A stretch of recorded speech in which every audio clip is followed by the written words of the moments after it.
Green player on the left, a 5-step player. Very small first step. Pretty free swing. Left arm out there for balance. Comes through and turns and lifts. Good finish, good balance at the end. Teata-Semiz throws the ball straighter. A little bit more controlled swing. Deep knee bend with the right knee. Good follow through at the end. Teeta's a down and in player. It's a good team. Probably the team that could line up off each other the best here tonight, Dan. And they're ready for action here in the $130,000 Columbia Senior Touring Pro Doubles Championship. And this is the final match. Teata-Semiz will open up on the left-hand lane. And interesting, the strategy is that the team of Semiz and Berardi are going to have Berardi finish the match, and Wunderlich will finish for the other team. I guess they decided as Semiz starts with a strike that Billy-Walden is too tough in the clutch, and they're going to make the turning player finish the match. Teata-Semiz is tough in the clutch too. Through the years, you can just about bet your bottom dollar on him striking when the pressure is on. I bowled Teata a few times on television. How'd you do? Well, one time back in 1968, I bowled him. As Walden goes through the heart and leaves the baby split, I lost. And the last time I bowled him last year at the Quaker State and edged him out. Neither one of us got a double, and I edged him out. Billy-Walden, 11 of 20 strikes on the right-hand lane, but his first split of the evening. And Mike, he's had trouble with right-side spares.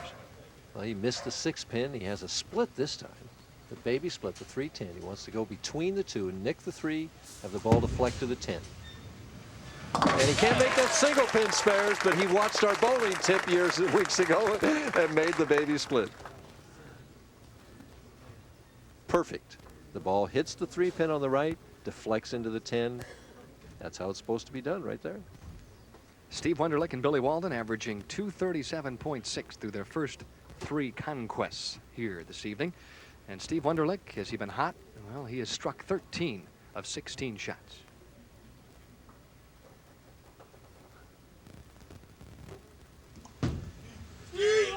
Back in the pocket. And Wunderlich is just knocking that 10-pin out of there almost every time. But the thing right now is, has Billy-Walden lost the right lane? That's the key in this match right now. And he went high. He went high in the last ball in the 10th frame and high this time. Berardi takes a re-rack. Just prior to the championship match, Joey stepped up to the announce booth and told me that he split his middle finger right up near the top in practice, and it's very sore. We'll see how he reacts here with his opening shot. $25,000. Sometimes you forget about things like that. Gave it a lot of room. Too much. Left the 2-4-10. Joey's struggling with this. Joey had some personal problems in his life the last year or so, and he wanted to take this opportunity to give a special thanks to somebody back home, Joe Manfredi. Guess he helped him out quite a bit. Hard and straight. He's got a chance. Ooh, it just missed. The 2-pin, and the team of Semiz and Berardi is open and falls behind in the match. So now it's up to his senior partner to right the ship. A strike on the left-hand lane. Teata-Semiz, 52 years of age, 3 career PBA titles in 26 years of bowling professionally. Long time to be a member of the PBA. He's back in the pocket. And it's interesting, the strategy here, you know, I mean, right now the strategy seems to favor the team of Wunderlich and Walden. We'll see how Walden, what kind of a move he makes on lane 12 now, if any. He might have just made a bad shot too, right, Mike? It's might possible. Not necessarily need to move. Can't throw it perfect all the time, although the team of Wunderlich and Walden has certainly created their own opportunities here this evening. Billy lets it go and likes it, and a solid 10. Boy, was that a nice shot. And there's Wunderlich saying, great shot. Steve Wunderlich, the defending champion in this event, and he is very, very close to winning 2 straight, and that's not an easy task, especially when you have to use 2 different partners. And what I find ironic about it is that in this particular tournament, just made it back to make it, that the winners of this tournament do not get an invitation to the Firestone Tournament of Champions. It's a rule that's been debated a lot in our PBA tournament committee as we take a look at how Walden had it measured exactly 60 feet. So Wunderlich could win this title again. He won it last year and yet still not have that count as a tournament title leading toward an invitation to the Firestone Tournament Champions. Steve last year in 1985 with an outstanding year, and he won the ABC Masters Championship. But right now all concentration focused on lane number 11. Plenty of room this time, and another strike. So Walden and Wunderlich in the driver's seat. They lead by 14, but don't go away. This match is not over though, but Berardi needs to get something going here. Down by 14, can cut into that lead, cut it to 4 with a double.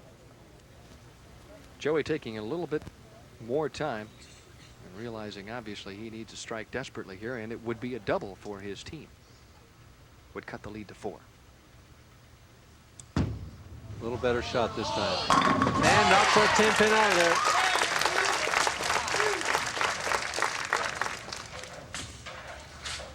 Now we mentioned there's a split on that middle finger up near the final index, and it's obviously very sore. I wonder if Billy's taking a look at that finger and realizing it's a little sore. Did you see that patch on almost the palm of his hand, or the pad there? That's where the ball rests. I never got one there. It seemed like all the guys that turned the ball got one there. Semiz to take the lead, and does. And Teata runs this one out. Be careful there, old fella. Don't get yourself too cranked up too early. Teata-Semiz, what a competitor. Billy-Walden looking for his first strike in the championship game. Wants to help contribute to his partner. This is to take the lead back. Gives it a lot of room, but it's going high. He threw it right, but it hooked early. It's a little drier when he gets it out right around that first arrow. And he has not struck on the right lane yet. Mike, I really think he needs to make a move left, Danny. This is the 4th game now. Billy-Walden has been basically shooting the same line. Do you think that maybe he's to the point now where he's broken it down, where he's going to have to move? I really do, yes. And so Walden converts on the cross alley spare on lane 12, and the team of Walden and Wunderlich right now leading, or I should say trailing by 4.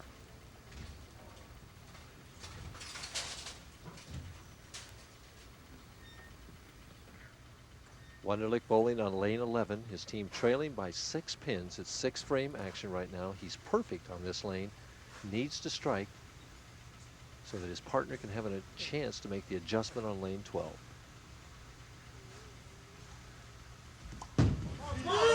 And gets the right hit. Wunderlich, I think that is now 16 out of 19 that he has.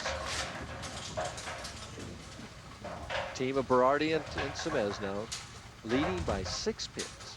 Berardi, who seemed to make the adjustment on the right lane, getting up now on lane 12. His team can increase their lead to 16 if he can carry one more. Joe-Berardi looking to double for himself and continue the string and make it 4 strikes. Gotta hurry, and it down. Big shot there.